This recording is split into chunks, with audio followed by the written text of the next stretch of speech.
eSouth Africa akekho umuntu obukeleke phansi njenge-security, kodwa umsebenzi abayenzayo umkhulu kakhulu.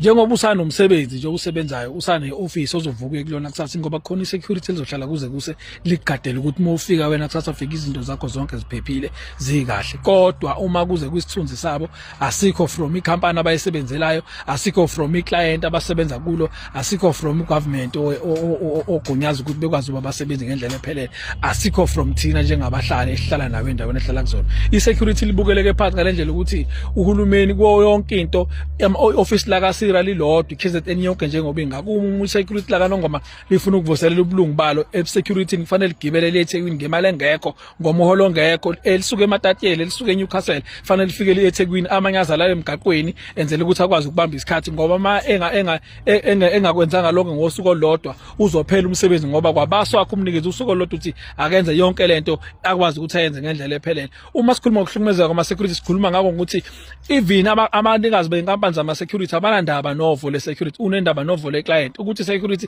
lihlukumezeka kanjani emsebenzini lesebenza kona, akanandaba nalokho. Amanye ama security awanawo ngisho ama guard house, umuntu ugada esemgaqweni zimnethe imvula zize iphelele kuyena, kodwa into elindeleke kuyena ukuthi akabamba isikhathi abe khona ngayo yonke indlela efunekala emsebenzini.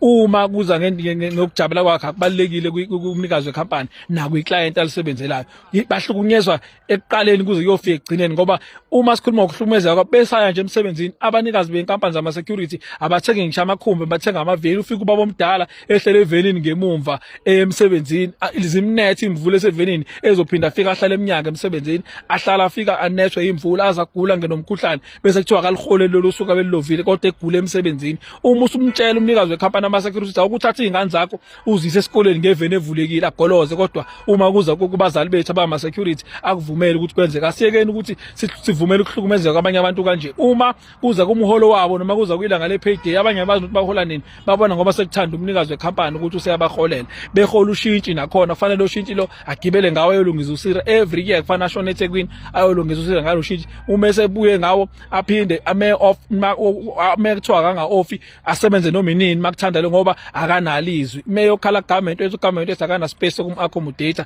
yonke indawo la kuthanda khona ukuhlukumeza khona, wothanda ukwenza izinto afuna ukuyenza, wofuna ukubathuka uyathuka, abanayo indawo abavikeleke yona. Kodwa njengoba sisebenza nje sinayo yonke into esesigcina siyabantu abasebenzayo, ingoba ntamba manje bazobe besigadele nakusasa bazobe besigadele ukuthi yonke imisebenzi isayihambe ngendlela. Ahlonipheni ama security ngendlela efanele behlonishwe ngayo, ngoba mkhulu umsebenzi abenze empilweni. Bese ngithi kulabo abanenkampani zama security, uma kuxaka hamba uyovula enye into, ungavumeli ukuthi obaba bethu noma bethu behlukumezeke besebenzele inkampani yakho. Bahloniphe ngendlela ohlonipha ngayo unkosikazi wakho nangendlela ohlonipha ngayo izingane zakho. Ngiyabonga.